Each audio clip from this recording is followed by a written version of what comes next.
raise your hand if you're with 483? If you're a city worker? Okay, let's see. Who came?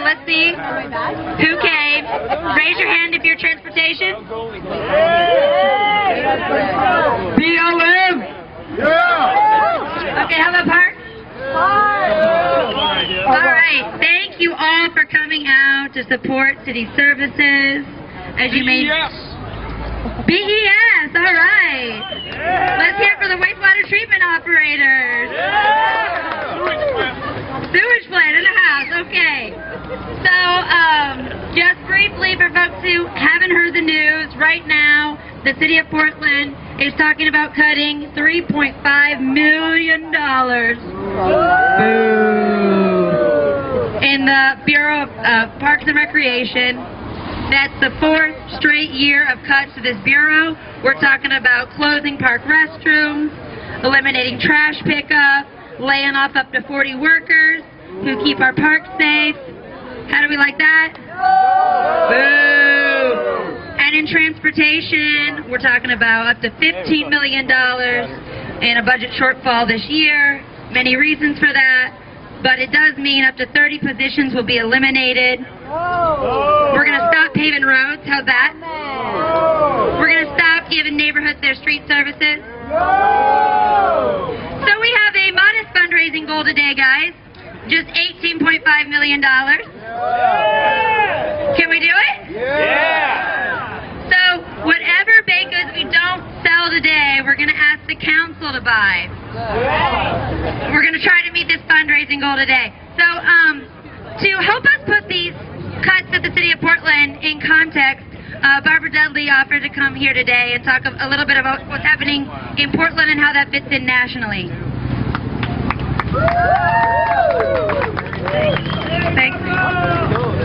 Thank you, Megan.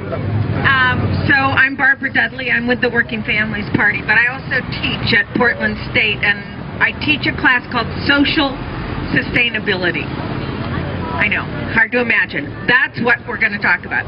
Because yes, Portland is experiencing a budget crisis and is going through budget cuts, but we have to remember we all have very short memories in this country, very short memories, and we have to remind ourselves why we're going through this, how we got into this budget crisis in the first place, because, as I'm sure you know, it was not because public workers' wages were too high.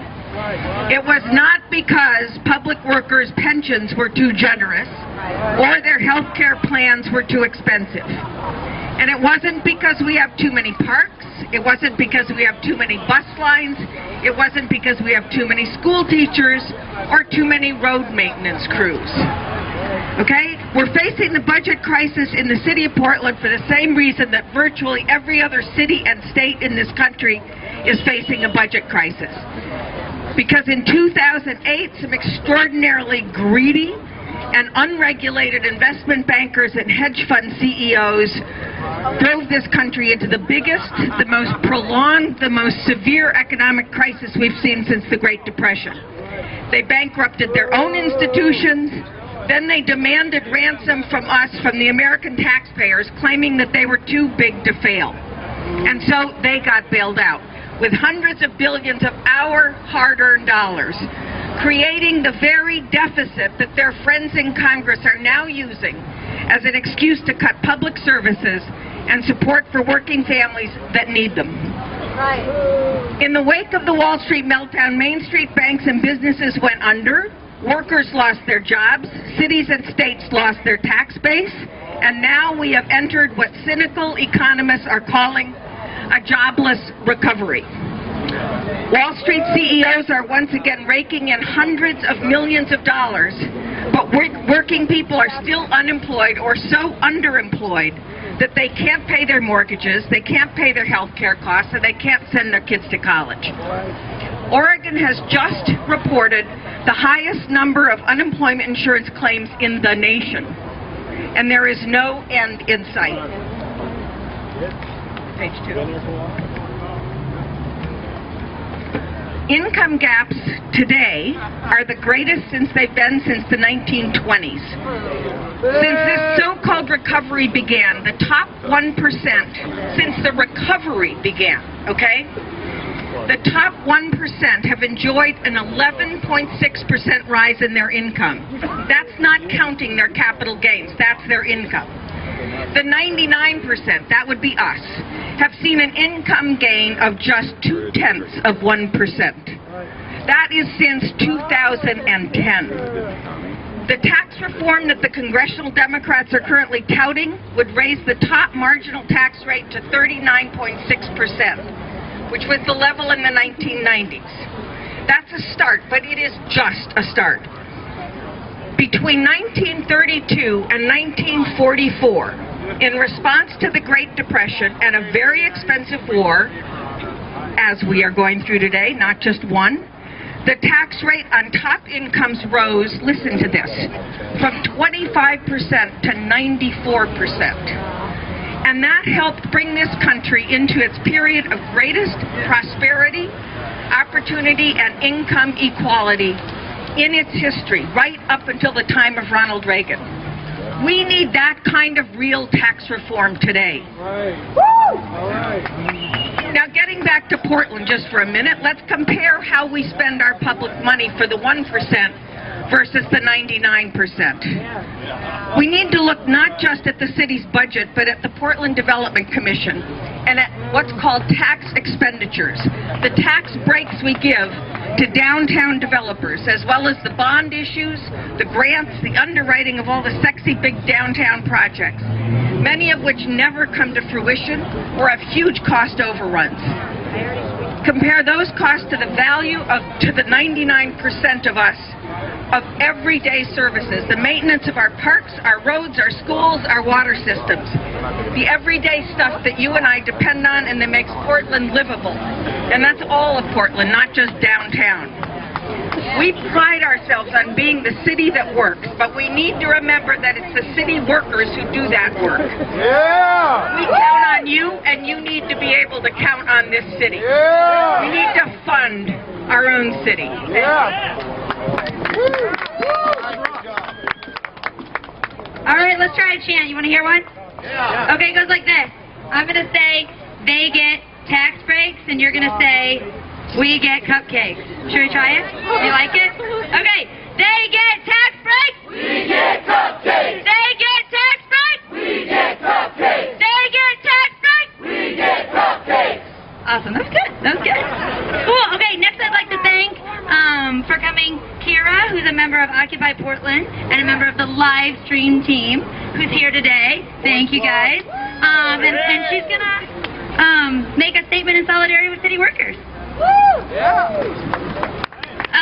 I've been with Occupy Portland since October 6th, and I must say that that's the best chant that I've heard yet at a rally. So I'm out here today with Occupy Portland, but also as a dedicated taxpayer. However, lately I'm starting to wonder what exactly I'm paying into, as some of our most needed services are under attack, particularly in low-income and communities of color. I'm here today to stand in solidarity with the labor movement of Portland to demand an end to layoffs of workers and cutbacks to needed city services. As money sits in city reserves and states refuse to look at revenue alternatives, threats to the operations of our most needed services, including public parks, public schools, and public transportation, loom overhead. Right now, the city plans to balance the budget by closing most of our park bathrooms.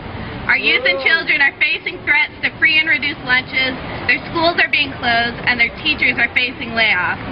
And just last week, TriMet announced upcoming changes to service, including an increase in fares, however, a cut to service routes, and the removal of Fairless Square.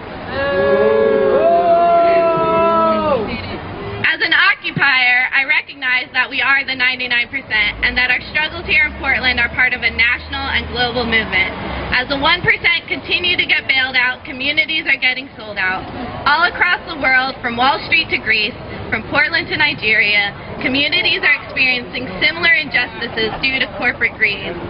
However, all across the globe, communities and labor unions alike are united against austerity measures and saying enough is enough.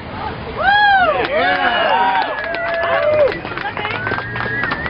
Thank you, Kira.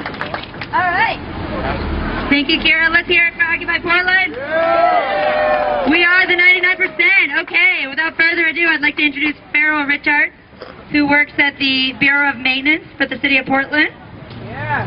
Let's hear it for Farrell.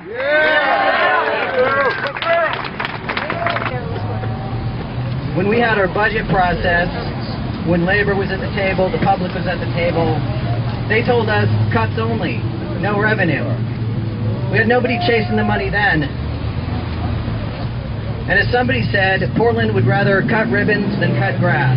Well, I'm here to tell you I'm the guy that cuts the grass, and it's important.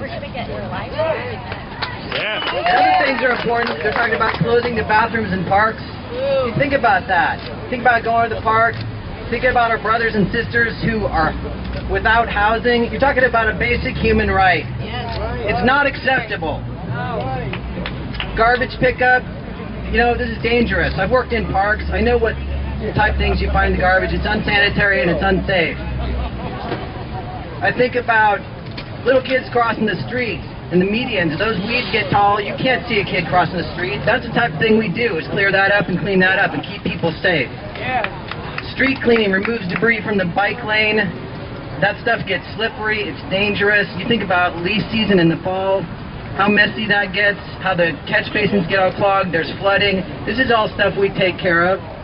Snow and ice response, helping people get where they need to go. Emergency responders needing to get where they need to go. It's all basic maintenance. It's not optional. The streets, the parks, the sidewalks, and the sewers are all quality of life issues.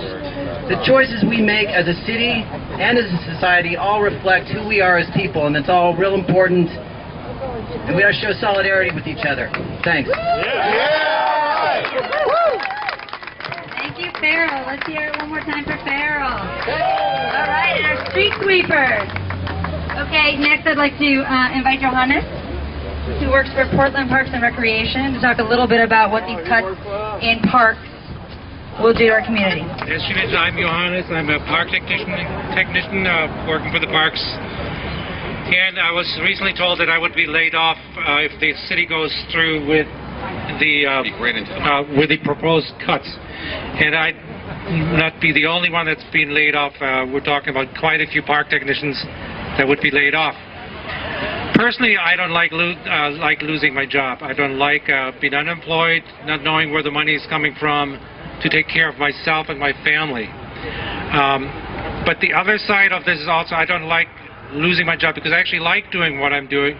I like working in the parks. I like making the parks safe for kids, for the playgrounds, that they're safe and clean. I enjoy making sure that the soccer fields and baseball fields are green in the summer when the rest of the city turns brown. I enjoy making the picnic areas beautiful for folks to come in the summer to have their picnics, their birthday parties, weddings, whatever. But all of this actually involves pretty mundane activities, daily activities such as picking up broken glass in the morning, cleaning toilets, unplugging toilets because too many people used them the day before, removing graffiti from traffic signs, from any surface that can be sprayed on, picking up garbage, picking up needles, picking up all kinds of stuff in the parks that other people probably wouldn't want to pick up. And all of us in Parks and Recreation and in the other departments of the city work together. We're basically and now I'm talking about the park techs, we're basically the eyes, the ears, and the hands of the park system. And we all have an incredible set of skills to provide and maintain the parks in a great, as a great place to go to. And if you want to continue to have the best park system in the country, it simply does not make sense to cut services at this point. Not only will it affect those of us that will lose a job, but it also will affect all of us that live here, that come here, and also the folks that do business in this city. And so I ask the city to change their mind and not go through with these cuts, but keep funding the parks. Woo! Thank you. Right. Yeah.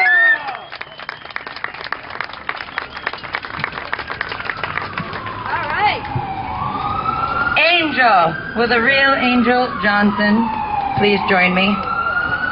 Okay. So, oh, great. Awesome. Let's do a quick check-in and see how much we've raised so far over there. Hey, Buzz. $500. All right. We're $500 closer to our $15 million goal. Woo, let's hear a round of applause for the 99%. Okay. Lastly, I'd like to introduce Angel Johnson. She is a Portland parent who can talk about the Sun School program and the cuts to Parks and Rec. Good afternoon. So I'm just here as a parent, and I have kids that go to the Sun School, and they look forward to that. And I know a lot of you, or maybe people that is in the Sun program or know of the Sun program, and it really helps out children, and the thing is that if we keep cutting, the 99% is already doing what they need to do, but the 1% is going to take from the kids now, and that's our future, and if we don't have anything for them, what are they going to look forward to? They're not thinking about the small kids, and it's like a park with a porta potty. I wouldn't think of dreaming, I would never take my kids to the park. That'd just be something that we won't be doing anymore, because what's the point? I'm not going to take them and maybe have to go to a porta potty, so I'm just asking for me and all the parents, to keep fighting, and I'm out here with one arm fighting for what's right, because we do need the Sun School, and this is the community parks, and you look at the park right down the street, you see how nice and clean that is, and I'm sure that cost a lot of money to get fixed in the last couple weeks, and if we save some of that money and put it towards our budget for the parks, I'm sure we can make it work, so hopefully they can hear us and we can come to some agreement. Thank you. That's right. Hopefully they can hear us. Let's try another chant. Okay, you know this one. They say cut back. They say cut back. We say fight back. They say cut back. We say fight back. They say cut back. We say fight back. Awesome. Okay, so we are $500 towards our goal. So I think we've hit the point in the program where we're going to ask the council to pony up and fund these services. Erica, do you want to explain what we're going to do next? Hey everyone, can you hear me? Am I too loud? Yeah. Okay. Hi, how's it going? Alright, my name is Erica. I'm with Labor and Local 483. So, I heard Buzz say about $500 was raised. I don't really believe that. I actually looked in the bucket, there's about $10 in there. But I still don't think that's enough to fund the transportation services, the Parks and Rec services that we need in the city of Portland. And we think that the commissioners actually have the responsibility to fund these services. Is that right? Yeah. So what we're going to do right now is a couple of things for the next 20 minutes. We want you to enjoy the baked goods. They're delicious, aren't they? Aren't they? These are the product of your labor. Yeah. I think it's pretty good. I especially like the owl and the cake. The owl cake is actually going to go up to Commissioner Fish. We're going to say, Commissioner Fish, here's a cake for you. Now you owe us $3.5 million for Parks and Rec. Yeah. And then the Vector truck. Is that a Vector truck or? What's a Vector truck? That's a Vector truck. Which is what our transportation guys ride around in. That is going to go to Mayor Adams. The Bureau of Transportation. Good for them. And we're going to say, Mayor Adams, here's a cake. Now you owe us $15 million. So we have some delegations that are going to do that. So everybody who volunteered should meet me over there. And we're going to go up into all the commissioners' offices. Everybody else, like I said, enjoy the baked goods, but we also have basically an informational picket, but it's going to be a baked goods informational picket, and we have some flyers describing the cuts, so anybody who can volunteer for that, Leslie and Jamie here, are going to be coordinating that so that you can interact with the public and tell them about, there's like these bus stops over here, there's parks, you can tell them about how these service cuts are going to affect them. So before we do, we should come back at 4:45 for a rally. Okay? And we're going to have a report back from the delegations, and we're asking Mayor Adams and Commissioner Fish to come down and then explain to us what's going to happen if we don't raise enough money for the bake sale. So, All right. one last time before we do that. They say cut back. We say cut back. All right. I'm sorry, Lori also is going to be on the info ticket. Hey, there we go. Who's taking the cake?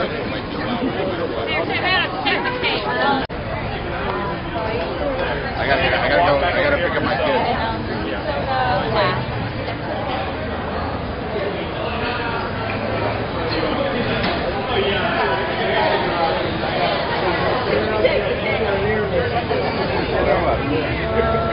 We need Randy. My name is Doug. Good to see you. Yep. I've seen you before. Oh yeah, we've seen each other live. Oh, good. You guys are going to with the cake. So,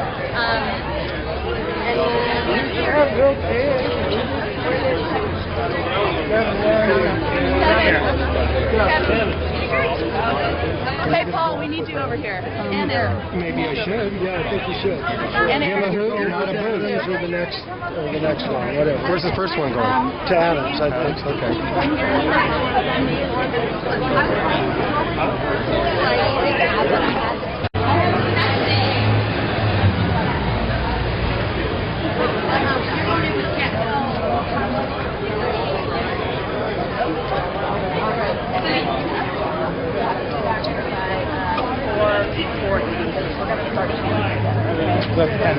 unless for some reason you started on. Yeah. Live stream's going to be with you guys. Oh, okay. So I'm sorry. You know what? Why don't we have you in place with them so that we have four, and then I'll send you to park. Okay. Okay. That's pretty good. Awesome. So go ahead. Good luck. Should be no problem. There's four of you.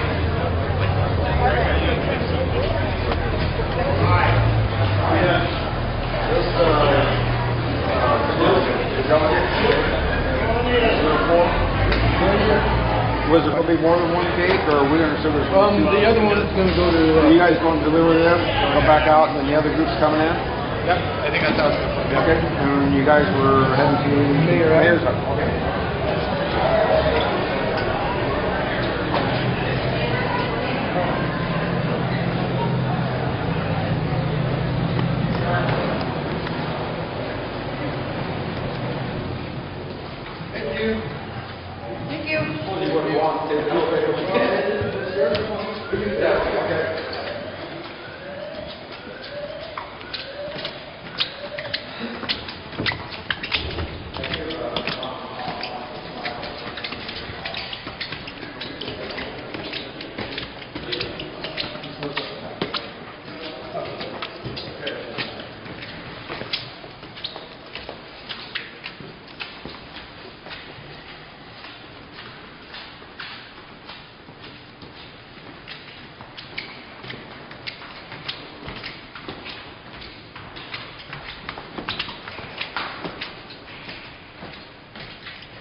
I think his...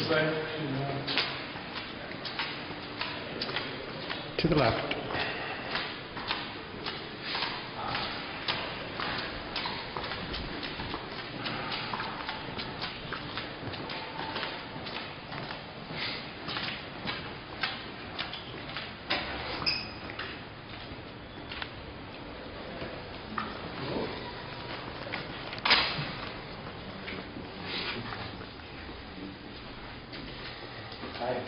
We're going to see Mayor Adams. Okay. He's actually in a budget meeting at the moment. Okay. Not available. Perfect. We actually wanted to talk to him about the budget. Is his chief of staff available? Fortunately, he's also in the budget meeting. Okay. She's his main budget. Okay. Well, is there someone who we could talk to who gives input to the mayor on budget decisions? Really, those two are the two you're going to want to talk to as they are in a meeting at the moment. You guys are welcome to leave any comments and questions you'd like, and I can have them follow up with you as soon as they're available, but it's just not right at the moment. So, But Well, actually, I think we could just deliver a message to you. My name's Aaron. I came here today for the local 43 bake sale. I'm just a second and have your information out if you don't want to write it. You know when the meeting might end? Soon or? Do you know when the meeting might end? It should end after 5 o'clock. Our office closes at 5, so. Yeah. I'm just writing that. Oh, so what's your name? All right, so my name is Aaron, and I came here to the local 43 bake sale because I'm really concerned about the way that the city is spending its money. And I feel like, you know, in this country we have, there's such huge amounts of income inequality, and I feel like that's the case in Portland also. And I think it's really unacceptable that the 1% aren't being asked to pay their fair share and fix our city budget. And so I actually, and so I wanted to introduce Kevin, who has something he wants to say and a cake he brought. We brought this for Mayor Adams, so if you can see that he gets that, please. Yeah, definitely. Thank you. I am the Vice President of Labor's Local 43. I don't really like how the budget advisory committees were tied by not letting them talk about new revenue sources. You know, the future of the city services that essentially falls on his shoulders. I'm asking him to stop the cuts, invest in our community by keeping current service levels, and we need to develop a funding model that maintains the maintenance bureau for years to come. We're having a bake sale down there. And I don't think there will be enough cupcakes sold to fund these services, which is what the bake sale is for. And we would be much appreciative if any of his staff or Mayor Adams would come down and purchase a cupcake or two from us. It would be much appreciated. Excellent. Do you guys have my contact information? I can have someone follow up. Well, he can call the office for me if he. The local 43 office? Yeah. What phone number there?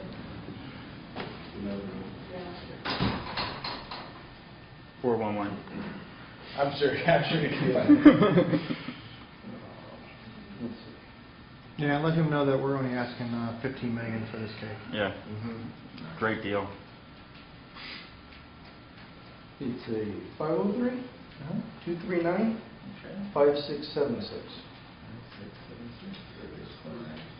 I would certainly pass it along. All right, thank you. And you did get the $50 million on that?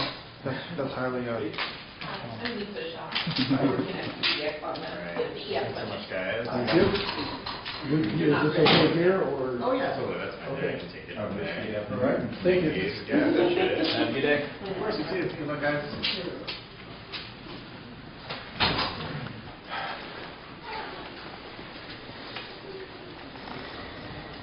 I think that's a killer deal.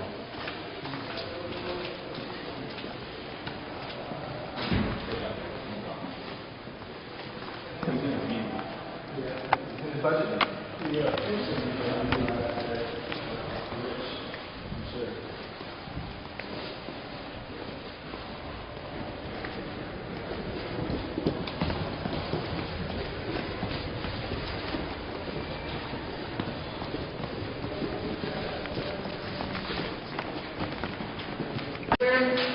Nobody's getting an interest in here.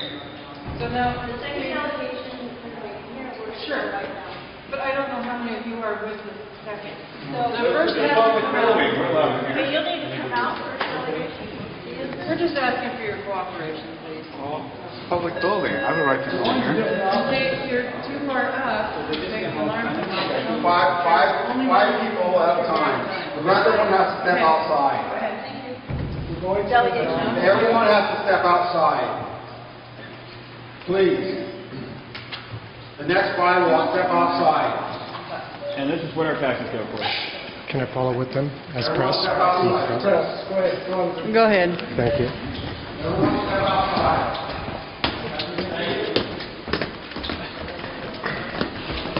Scared by just two city workers. Yeah, I know. They were helping us. Well, one large family.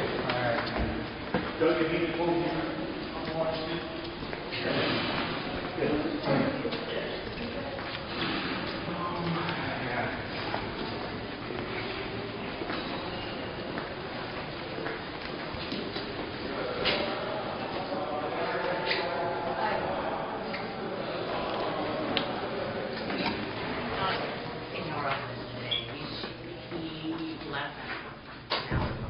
it'd be good to talk to his chief of staff? Yeah. Great. We got a present. Yeah, we got a cake. Bringing him a cake.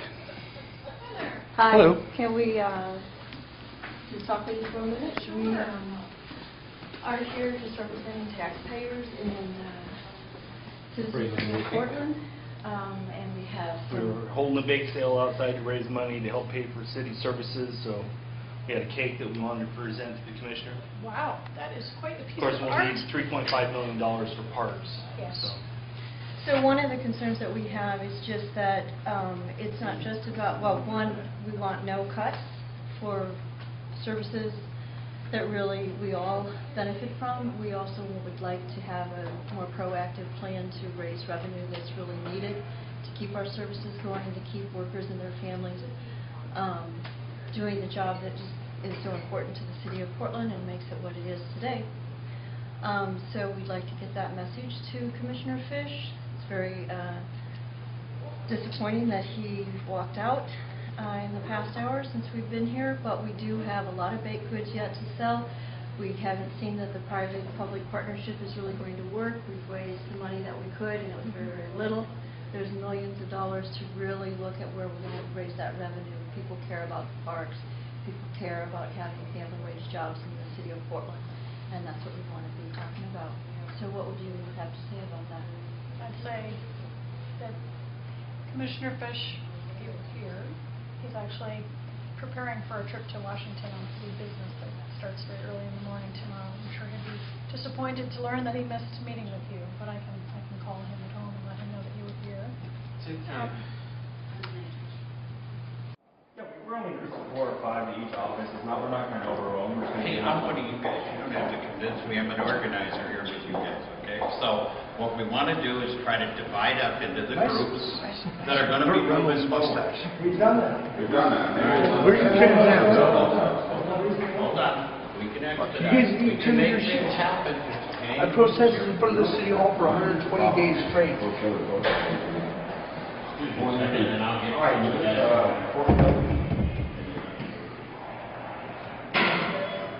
I'm trying to go over Be respectful. Be calm. We're trying to be, but if they're saying 5 people that don't get 1 time. Change it to 1%. I'm good at that. We're in the 5%. How many 1%?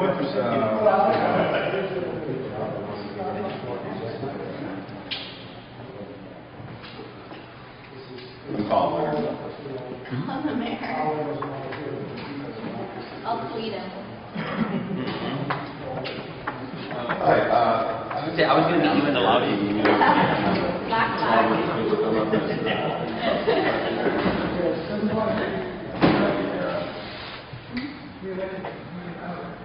About the city budget.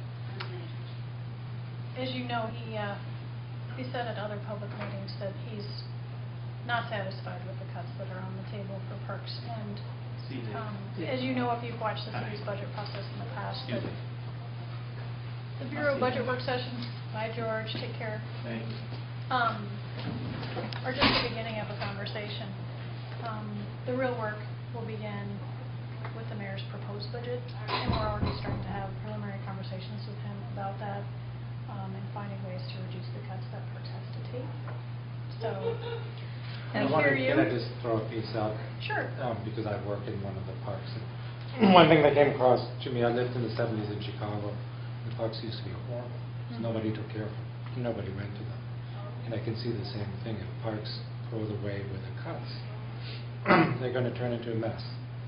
And it's going to take a long time actually to restore them. A lot different than those 2 parks out there. So I just wanted to throw that out because I'm there daily. And if we don't maintain, if we don't pick up the needles and all the other stuff that comes from 82nd Street up And nothing against 82nd Street, but I see my share of needles, condoms, all kinds of stuff. And we discourage the drug deals, we discourage the prostitution that happens.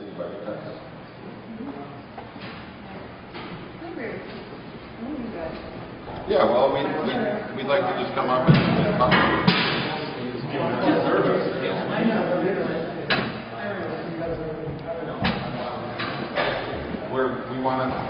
We want to go to.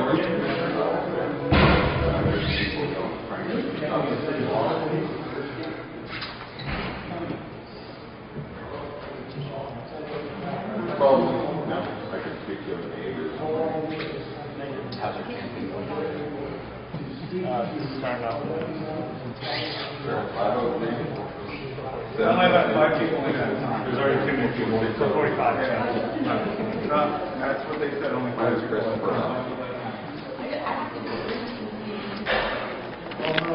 There's only 5 people at a time. Hang on. Only 5 people at a time. It's really about the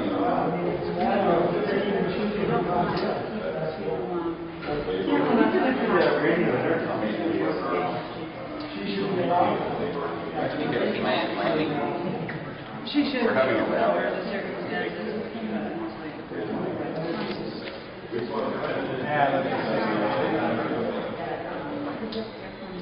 Because we're holding you back.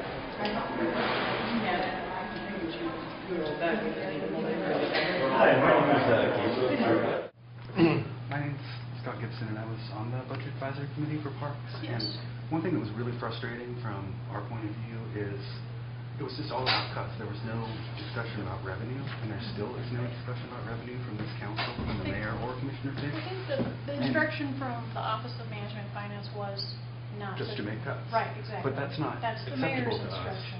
And it's not. I mean, So the what mayor needs to come we're around. saying is that the government really can work, and you are the people, the outcome rests in your hands. What we see, the 1% really does have the money. They could help with the funding, that we're looking at major cuts that are really going to kill family wage jobs. They're not going to keep our services up to par like we've come to expect and like we deserve. Right. So it's really shifting priorities and doing it differently than what you've been doing. And as citizens here, I mean, we expect Commissioner Fish and the council to find solutions to these budget cuts. I mean, just cutting, well, what are we going to do? The city's not broke. And the city has plenty of money to do these services if they chose to do it, and they're not doing it. And we'd like an answer to why they're not, why it's all cuts. And you say, it's directed by the Office of Finance. That's still a political thing. It's still something that can be done. And we'd like to know what Commissioner Fish is going to do to make sure these cuts don't happen. And it's too bad he can't come down and talk to our bake sale and maybe help raise money. I feel like we're doing. Down. Let's show come down and goodwill buy that them up, people and really we're do. doing the best we can. And I don't think it's too much to ask our elected government to do the same. I am standing down the law with the security clearance group. You can give me a call back.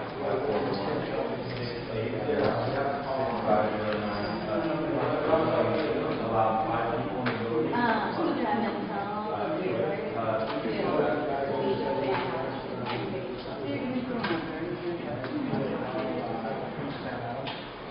Hey, Tommy.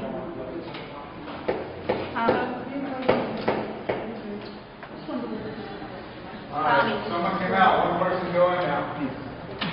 Sir, someone just came out. Are we allowing one more person in? Sam Adams and Facebook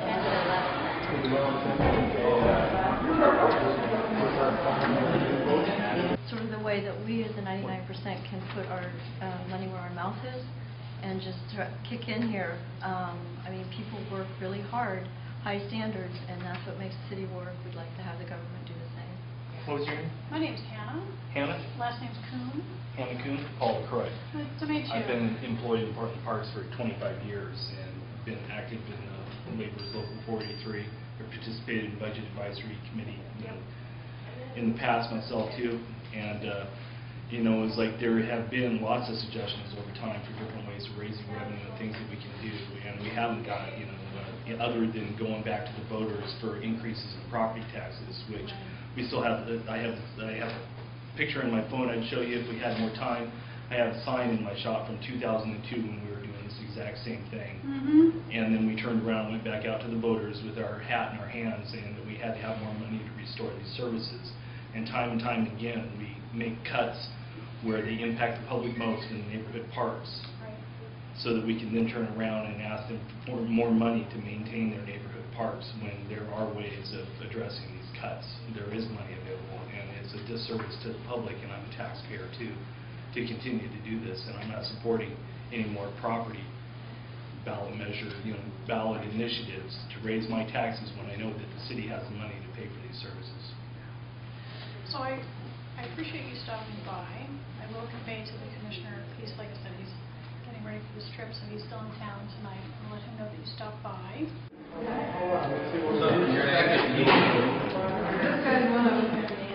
We've got 3 teams. You want to go in?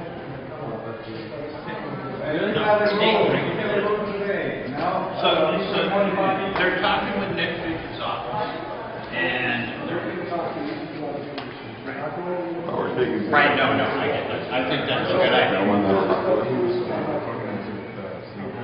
We were told. I didn't know it's all right. I didn't know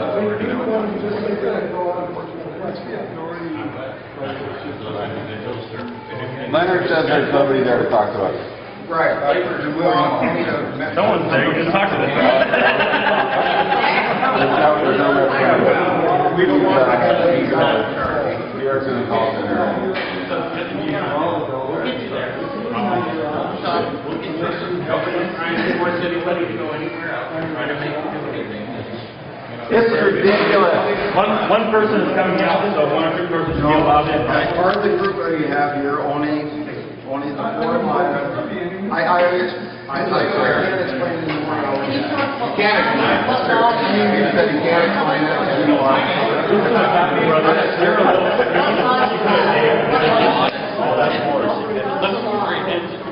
I've already explained it. Sorry, you anarchist.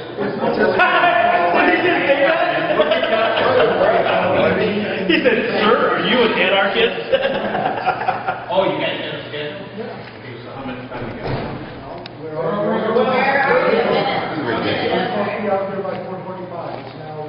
So there's another way going? Just as part of one big event. Okay, see, that I told you we were going to do the bake sale, but I'm sorry, we're going to talk to them, we're trying to get folks, to get them in there. They said, That's what you why want not? Gary Graves. Supporting transportation workers, proposal workers. Yeah, it is good, except for the hour. Yeah, no, I get that part. So let's see if we can move it forward a little quicker. Is there a way we can... What are we paying the bureaucrats for if they can't get us into the meeting? I asked for a group of 4 from one of the commissioner's office for Okay, could I escort 4 to a commissioner's office real quick and then bring them right back down so we can expedite it? You're going to have this for at least another hour and a half. Part of getting ready to leave town for several days on the business trip, that he met with the mayor today and started the conversation about housing and parks, which are his 2 assigned bureaus. And my sense from that is that it's very early. The mayor has not, of course, put out any proposal for his budget yet. He won't do that probably till the first week of May.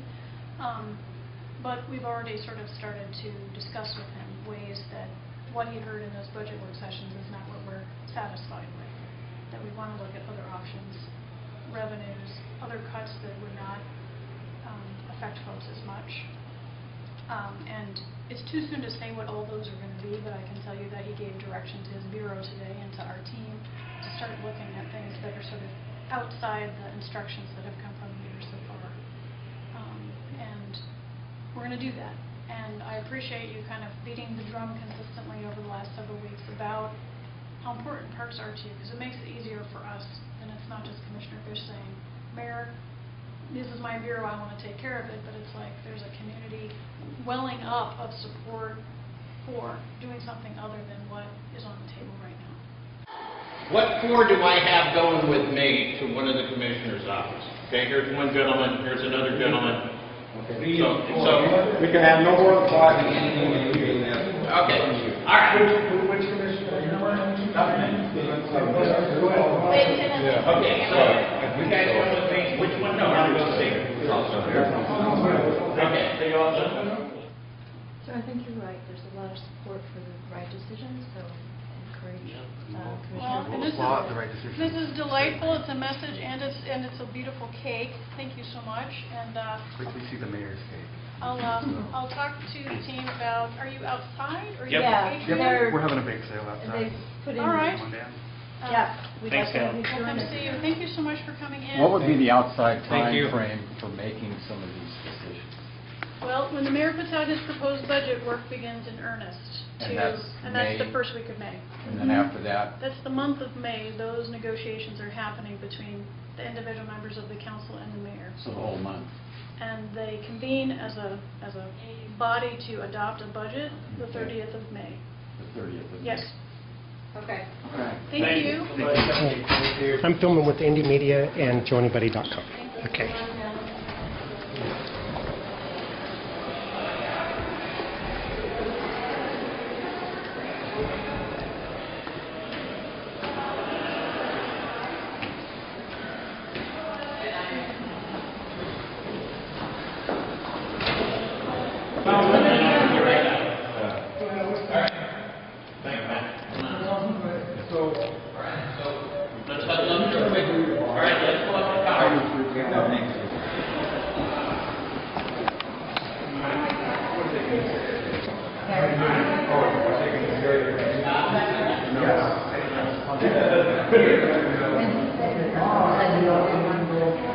Scott, you can export up to another commissioner's office. It's okay. Come on, man. No more than 4. I can't help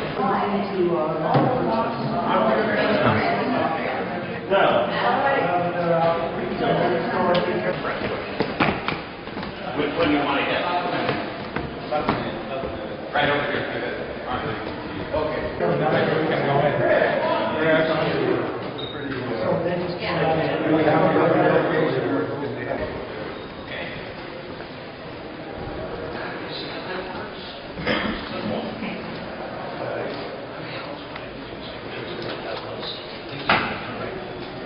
Come on in, gentlemen.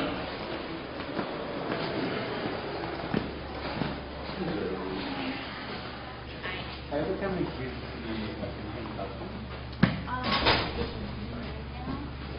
the 8th, looks like a very important meeting. So who can we talk to, the advisor, somebody that can take the message that we're bringing today? I'm happy to pass on any message that you have. She's the floor warden for the day, right? That's not me, that's my coworker. Oh, okay. I don't get the floor warden. Okay. What time here of the meeting? I don't know, this is a staff time right now. Oh, So- staff. Oh, yeah. We could, That's perfect. We can come in then. That's what we want. Talk to the whole staff. Well, I can pass along whatever you Well, want. we can mic hear- check it, that way they hear it in the office.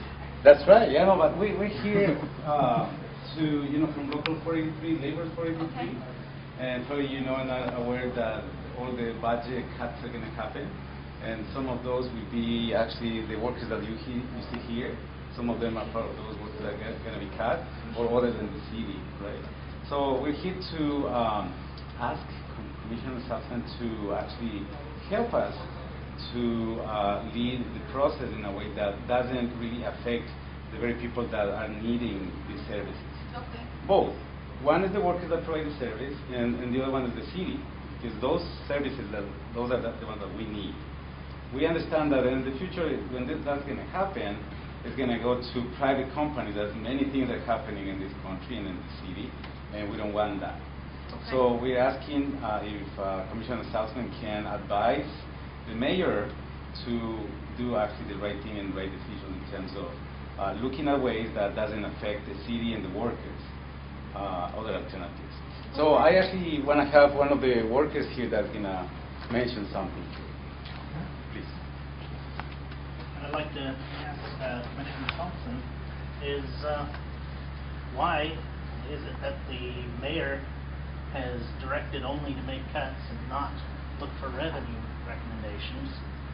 And I actually work for BES, which is self-funded through our fees, and I would ask that the commissioner would work with the other commissioners to take a citywide approach to ensure that there's no contracting out in this bureau and in other bureaus as well.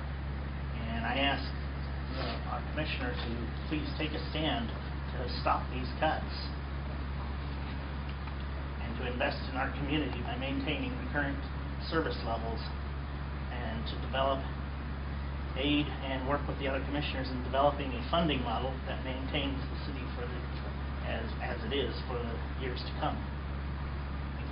Thank you. The commissioner also worked with, because Parks is one of the ones, like I worked for Parks, he works for BS, and he was Parks commissioner for a while. He knows, like, we've continued to have cuts and cuts, and to do it at the front level, from the time that he was commissioner on, we've had the cuts that we need. We're having bare bones service as it is now, and in Parks, the Budget Advisory Committee was trying to seem, labor wasn't really involved in the way that it seems to be represented, and he was the Parks Commissioner. He knows that we've had these cuts in the basic services. If you're not having people there cleaning the bathrooms, doing the playgrounds, all that kind of stuff, like, what's the point in Parks? I mean, all the people down here in the building, those numbers go up, the numbers out in the field, as he well knows, having been the Parks Commissioner. And I feel like he is really in a unique position to actually stand for that by having been the Commissioner, being in a position to tell the mayor and Fish and them, like, hey, I've been here, I've seen it, and I know that, like, it can't go that much more. Because when he was Commissioner, he said it can't go any farther. Now it's going farther. And it's to the basic services that people think of Parks. People think of Parks as the bathrooms being there, the playgrounds being there for the children, the community fund schools that serve underprivileged children all over the city. And he is in, like I said, in a unique position to know and to be able to stand for that as a person that's not the Parks Commissioner but was and knows. Yeah. And so that would be important to us. Just to finish, I think that it is important also for the Commissioner and all the staff to know that the workers are not by themselves here. That there is a number of dozens of different organizations, community organizations, labor unions, the one that is in the city also, etc., that are supporting them, faith communities, etc., students. It's a pretty big movement of organizations and people in the community that are supporting them, and that we want to express that. So that also at the same time, we're going to be here, we're going to be coming back to make, sure that we want to stop the cuts. And so that's actually the message that we want to give. And it's not just about stopping the cuts. We have to have vision for the future, which means we need to begin a dialogue on funding these services that the public values, which means we need to actually bring in the public and begin that discussion with the public, the commissioners, and we need their leadership to begin moving this forward. Because certainly here, it's not going to get any better unless we all start banding together and working our way through this process and moving the ball forward. And so certainly the citizens are beginning to recognize that they can't continue to go on as status quo, and they want to participate in that process. And I think with a little education and a little work, we can get them all to the table, and we can actually begin moving funding forward that's going to be adequate to supply the services to the citizens. All right? Well, thank you very much, and we hope that you shared that message. And I see you have it in video, so just look at the video. Thank you very much. Have a good afternoon. I'll send them my Ustream.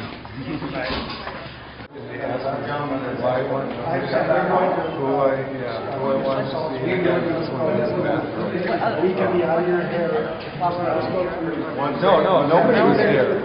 Nobody was here. Yeah. Come in on another one.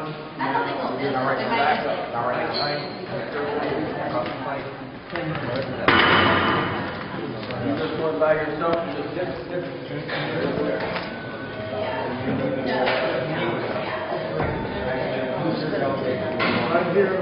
Yeah, bullshit. Greg, 4 maybe. Who's the other one? Okay, one more. We're letting this go now, so. We're the National Main Street. Nope.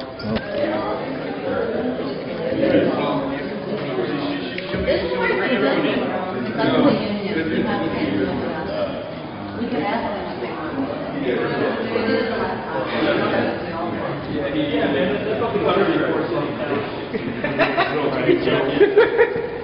It's kind of disgraceful, really. I know it's not your call, but it's terrible.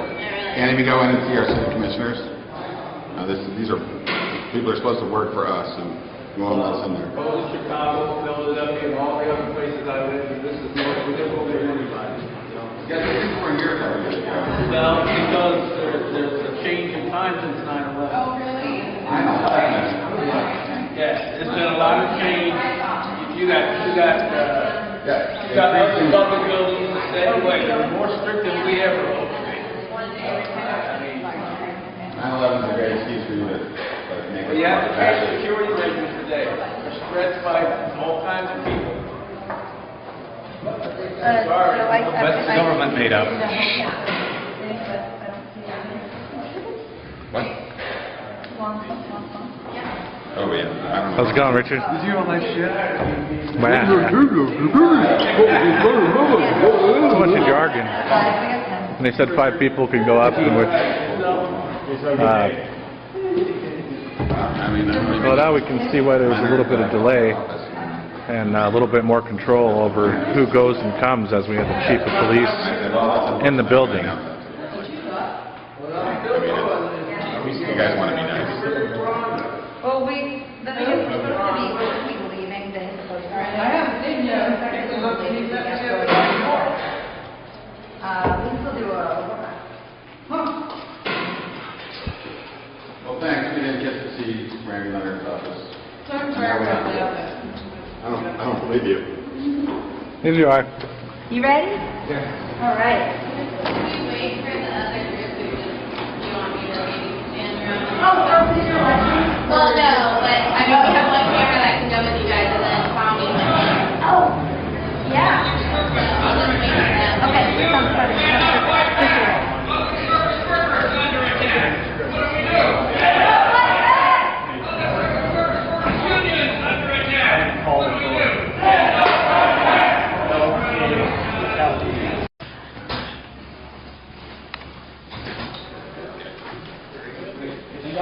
They're all in meetings right now, you know, the mayor and his deputy are all in meetings. You didn't expect it to be any other way, did you?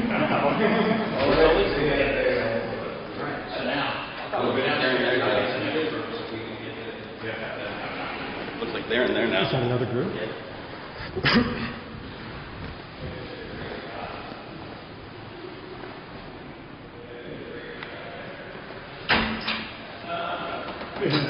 Hello. Hey. We're leaving. We couldn't find. We just missed Amanda, but we talked to her assistant and let her know that we need her to speak up against all of these layoffs and cuts to city services, and to start looking for other ways to fund what is needed to have a healthy economy, rather than giving zero-interest loans and subsidies to big corporations, which is what's happening all over the country, and it's killing working people and killing our economy, and yes, it's got to stop. Yeah. To go with.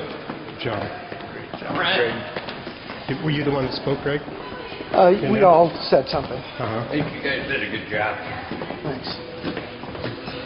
Well, it sounds like they want to hear these messages, too. I mean, they Well, were... yeah, they They were very conducive in Sullivan's office. Yeah. Recognizing us, that's good. Good. All right, so now one pal. You can go out any of them. All right, guys. Thank you. That's all right, man.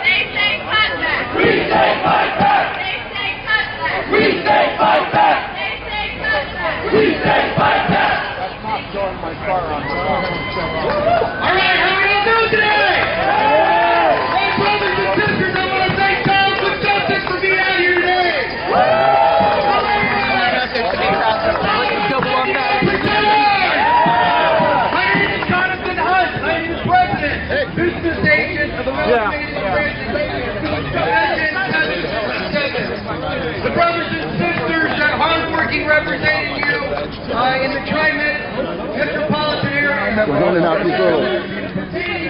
for handing out these little gift bags, they have a copy, or they should have had a copy of the sidewalk ordinance in there.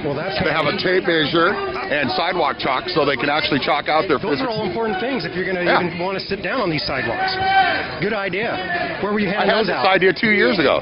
Where were you handing those out? Public workers are under attack. What do we do? 1,300 teachers on strike. It's huge. What happens with this East County struggle will impact not only teachers throughout the state, but all public workers, services, and our unions. And look what's happening to our mass transit system. Fare hikes, service cuts, public service under attack. What do we do? In a few minutes, I want you to join me in marching up to the MAX, up there on 6th and Jefferson. We're going to rally for public transit, and then take the MAX down to the post office to rally for Save the American Postal Service with not a dime of tax dollars, not a damn dime of tax dollars. And we're going to stop the closures and stop the cuts. All right, what's up next? Good jobs, no cuts. Good jobs, no cuts. Good jobs, no cuts. Okay, I thought City Hall was a public building, but apparently a lot of our delegations didn't get through, which is really disappointing. They locked us out! I think they must know that the public wants these services. Who got in? Which delegations got in? The Mayor Adams delegation got in. I think, like Kevin said, they talked to a receptionist. I guess he doesn't have an explanation for what's going to happen to transportation and Parks and Rec, since we only raised probably about $50. So, what about Commissioner Fish's delegation? Did they get in? They got in! They got in? Okay. Well, let's, before we go, I think we have Jonathan Hunt is going to speak from ATU. But before we do that, I think we should do a couple more chants saying, they say cut back. We say fight back. They say cut back. We say fight back. They say cut back. We say fight back. They say cut back. We say fight back. They say cut back. We say fight back. Thank you. All right, how we all doing today? Hey, brothers and sisters, I want to thank Jobs with Justice for being out here today. Laborers! All of us 99%ers! My name is Jonathan Hunt. I am the president, business agent of Amalgamated Transit Union, Division 757. The brothers and sisters that are hardworking representing you in the Tri-Met metropolitan area. A resolution pertaining to the Tri-Met's general manager. Whereas Tri-Met is projecting $12 to $17 million budget shortfall in 2013. And whereas Tri-Met's executive management team's actions in the current contract dispute has been found unlawful. Whereas Tri-Met's general manager's unlawful action has resulted in more than $10 million back pay liability for the taxpayers. Whereas general manager's elimination of daily cleaning of Tri-Met buses and trains are putting the health and safety of the riders and employees at risk. Whereas Tri-Met's general manager has directed Tri-Met employees to target low-income, disadvantaged transit riders for fare evasion and enforcement. Whereas Tri-Met's general manager has recommended increases for our disabled and elderly rider transit. Whereas the fare increases could have been avoided if Tri-Met brought its disabled and elderly transit services in-house, resulting in an estimated $7 million in savings every year. Let it be resolved that in order for the taxpayers of Tri-Met Tri-County transit system to regain the confidence in TriMet's ability to effectively and efficiently provide the much-needed transportation services to their community. And be it further resolved that the governor of the state of Oregon direct TriMet's board of directors to appoint a new general manager to lead TriMet through this difficult time in order to restore the confidence in this agency's ability to transport services in this community. Thank you all very much for coming today.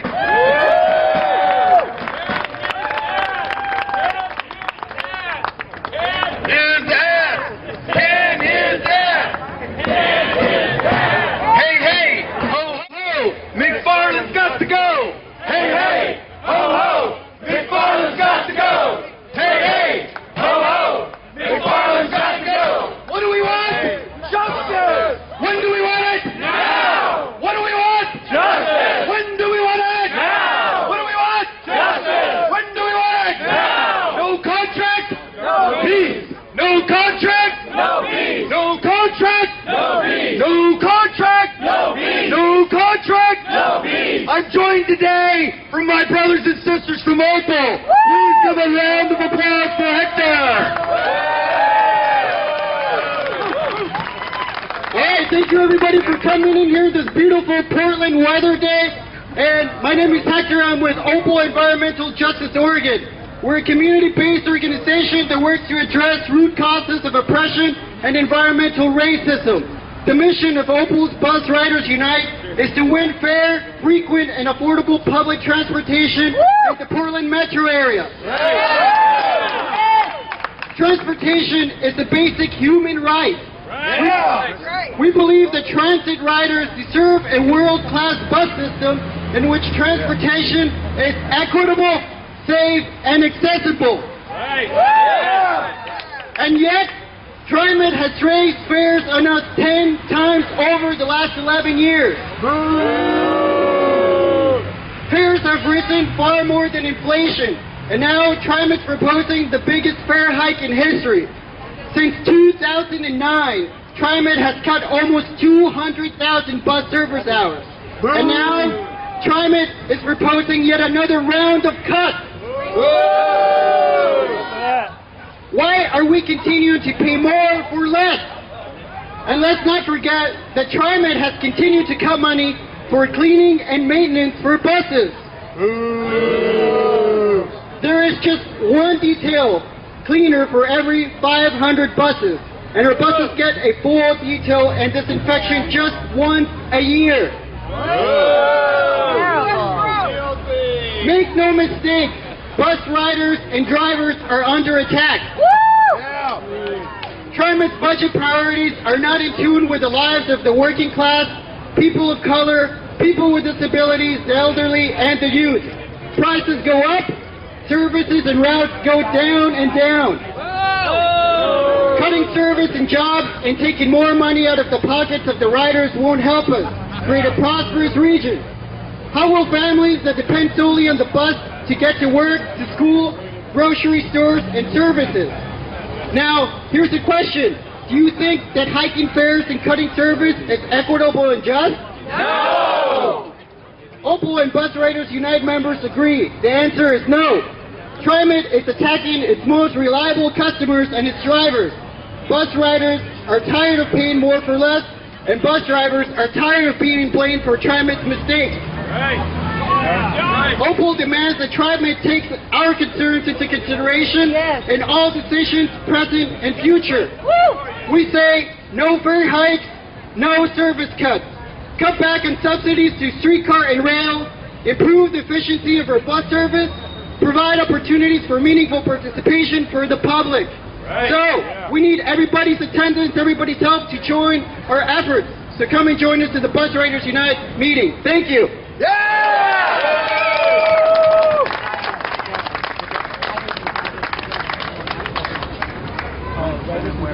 There you go.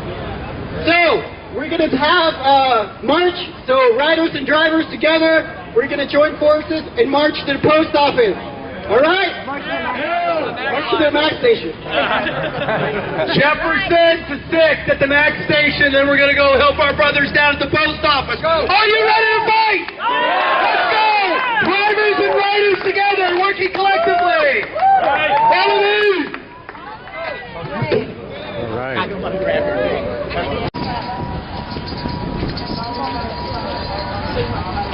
Okay, can you get the banner? I'll get it at the Post other. office? Okay.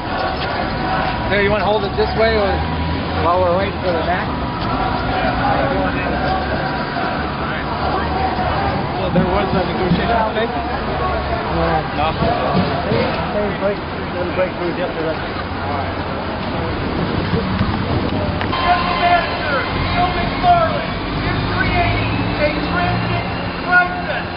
Going after the most vulnerable.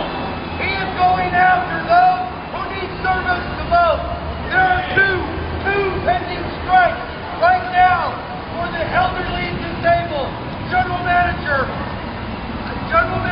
Neil McFarland has refused to settle this issue in arbitration, which means those who need the service the most will not have service in the very near future. Beaverton and Portland area, they will not have service. What do we want? Contract. When do we want it? Now. What do we want? Now. No contract. No peace. No peace. No contract. No peace. No contract. No peace. Looking forward. We're going to get on back. We're going to go down to post office and we're going to help our brothers and sisters come in. The next tax train is coming in. Please join us in a spirit of when we go down to the post office. Are you with me, brothers and sisters? Yeah! Whatever we do, you have. Down here. Come on down. Yeah, we should go down here. Come on down here.